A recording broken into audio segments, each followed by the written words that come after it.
Hello दोस्तों, this is your professor and today is a Friday and we are going to talk about the psychology of money.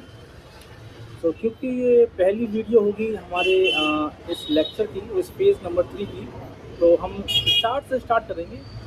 हम ये जानेंगे कि असल में पैसा बोलते कैसे हैं और मनी एक्चुअली होता क्या है और मनी की फॉर्मेशन कैसे हुई। तो पहला क्वेश्चन आएगा कि मनी की फॉर्मेशन कैसे हुई। किसी भी सिविलाइजेशन ने मनी को इन्वेंट नहीं किया, ये डूइंग द प्रोसेस चीज़ थी। ठीक है, तो हम सभी जानते हैं, ये छोटी सी बात जानते होंगे कि पहले बार्टर सिस्टम चलता था। मतलब कि अगर मेरे पास दूध है और आपके पास बीट है, तो अगर हम राज़ी रहते हैं दोनों चीज़ों को एक्सचेंज करने के लिए तो हम एक्सचेंज कर सकते हैं।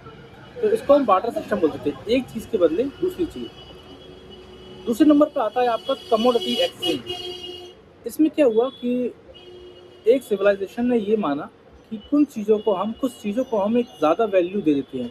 जैसे कि उस समय पे साल्ट की वैल्यू ज़्यादा हो गई थी। इस साल्ट की वैल्यू होने की वजह से हम कुछ चीज़ें ज़्यादा एक्सचेंज कर सकते हैं ये साल्ट के बदले। जैसे कि अगर मुझे मिल्क चाहिए है और आपके पास शूज़ हैं देने के लिए, मुझे शूज़ नहीं चाहिए एक्सचेंज में, तो ये बार्टर सिस्टम था, तो ये तो फेल हो गया था।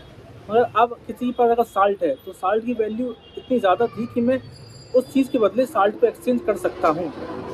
तो ये था कमोडिटी एक्सचेंज। और तीसरा आता था आपका मेटल कॉइन्स। मेटल कॉइन्स हम सब जानते हैं, ये भी हाल ही का हैगा आपका 7th सेंचुरी में आपका स्टार्ट हुआ किंगडम ऑफ इंडिया के द्वारा।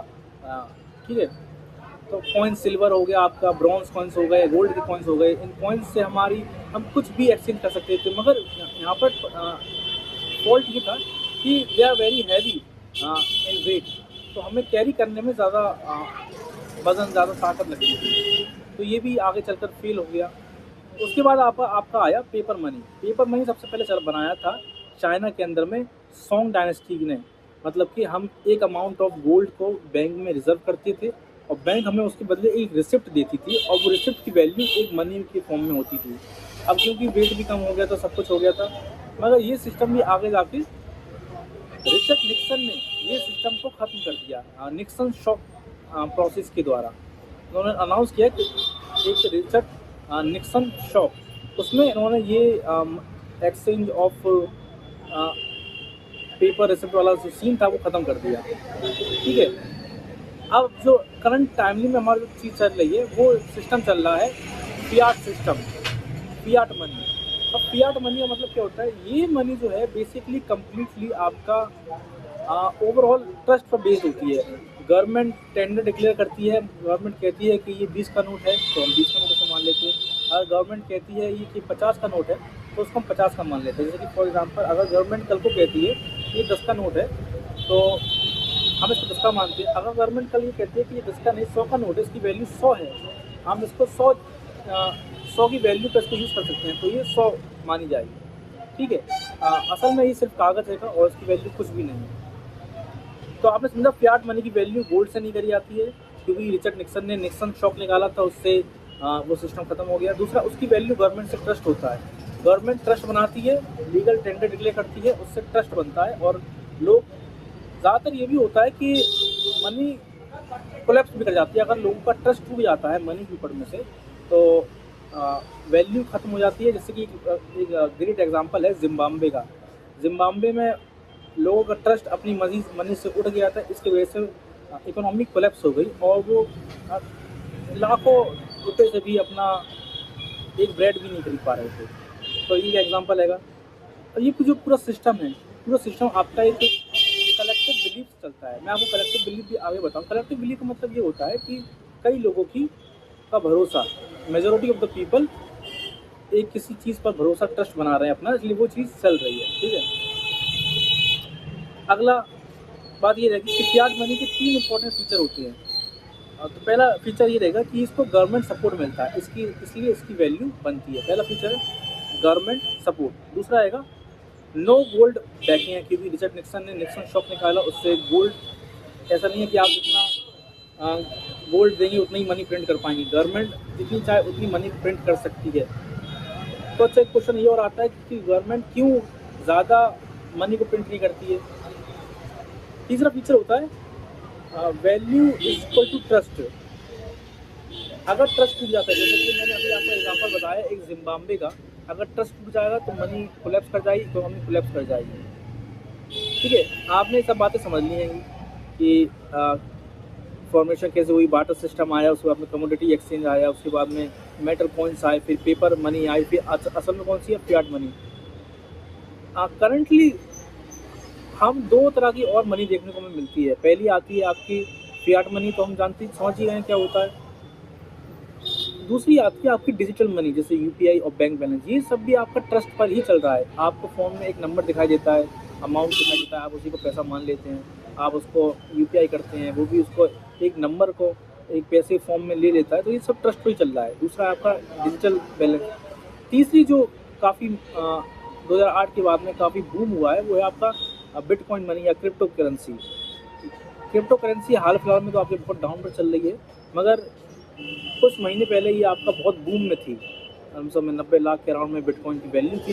ये भी पूरा ट्रस्ट वजह से था, क्योंकि एक्सचेंज फाइल का एक केस आया, उसकी वजह से ये पूरा ट्रस्ट कोलैप्स हो गया और वैल्यू गिर गई। तो हमने इसी का जब फियाट मनी का मतलब ये होता है, या डिजिटल मनी या आपका क्रिप्टो करेंसी, इसका मतलब ये होता है जब ट्रस्ट आपका कोलैप्स करेगा, मनी भी कोलैप्स कर जाएगी, वैल्यू, ट्रस्ट खत्म होगा, वैल्यू खत्म हो जाएगी। ठीक है, मैंने आपको बताया कि गवर्नमेंट फियाट मनी को अनलिमिटेड क्रिएट कर सकती है, प्रिंट कर सकती है। तो मैं आपसे पूछना चाहूँगा कि एक क्वेश्चन है वीडियो में, कि फिर क्यों गवर्नमेंट अनलिमिटेड करेंसी प्रिंट नहीं करती है, और अगर करती भी है तो करेंसी अनलिमिटेड प्रिंट करने की वजह से इन्फ्लेशन क्यों बढ़ जाता है। अब इस आंसर को क्वेश्चन देने के लिए आपको समझना होगा कि इन्फ्लेशन क्या होता है। इन्फ्लेशन को समझने के लिए आपको ये ध्यान में रखना होगा कि जब गुड्स का और सर्विसेज का अमाउंट बढ़ता है, प्राइस बढ़ता है, तो उसे हम कहते हैं इन्फ्लेशन। टाइम के साथ गुड्स और सर्विसेज के प्राइसेस बढ़ जाते हैं। जैसे कि फॉर एग्जांपल हम मान लेते हैं कि पहले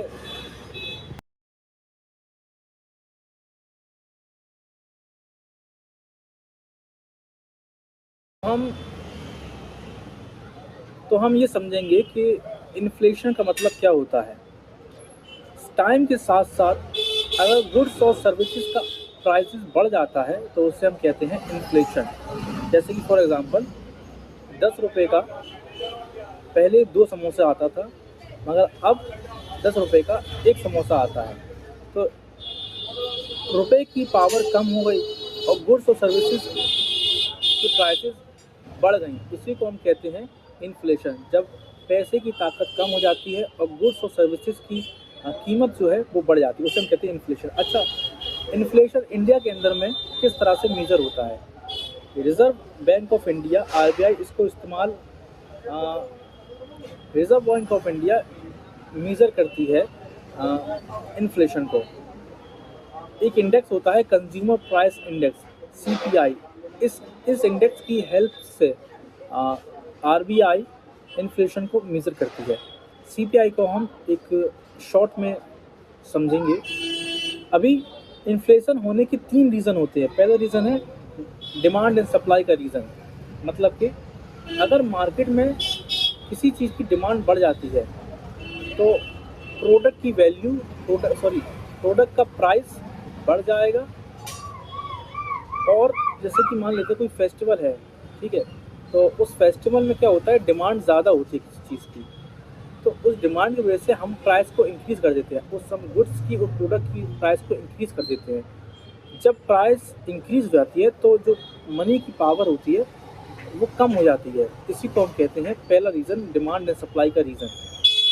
सप्लाई अगर कम हो जाएगी तो भी प्राइस बढ़ेगा गुड्स का और मनी की पावर कम हो जाएगी। तो पहला रीज़न है इन्फ्लेशन का, डिमांड एंड सप्लाई। दूसरा रीज़न है प्रोडक्शन कॉस्ट बढ़ जाना। अगर पेट्रोल, इलेक्ट्रिसिटी या रॉ मटेरियल आपका एक्सपेंस कॉस्टली हो जाता है, महंगा हो जाता है, तो इसकी वजह से एट द एंड हमारा जो इन्फ्लेशन है वो बढ़ जाता है। इसको समझेंगे आज की सिचुएशन से। अगर पेट्रोल महंगा होता है तो ट्रांसपोर्ट महंगा भी हो जाएगा, क्योंकि प्रोडक्शन कॉस्ट आप बढ़ जाएगी। तीसरा रीज़न है मनी सप्लाई अगर बढ़ जाती है, अगर गवर्नमेंट ज़्यादा मनी को प्रिंट करती है तो मार्केट के अंदर में ज़्यादा पैसा आ जाएगा। अब ये सवाल आपके लिए है कि अगर मार्केट में ज़्यादा पैसा आ जाएगा तो उससे इन्फ्लेशन कैसे बढ़ जाएगी? इस क्वेश्चन का आंसर मैं अपनी अगली वीडियो में दूंगा, जो कि फ्राइडे को जो कि सैटरडे को ही आपको देखने को मिलेगी। तब तक कि आप मेरे को बताइए कि अगर गवर्नमेंट ज़्यादा पैसा प्रिंट कर देगी तो मार्केट में इन्फ्लेशन क्यों हो जाता है। और एक तरीका होता है क्वांटिटी थ्योरी ऑफ मनी, वो भी आप बताएं क्या होता है। और हम मिलेंगे अब नेक्स्ट वीडियो में सैटरडे को, इसको कंटिन्यू करेंगे। तब तक के लिए आप मेरे चैनल को सब्सक्राइब करिए और मैं वीडियो की क्वालिटी भी बढ़ा दूंगा। कुछ दिन की बात हो रहा है, तो अब तक आप मेरे को सपोर्ट करिए और इन्जॉय करिए। Thank you very much.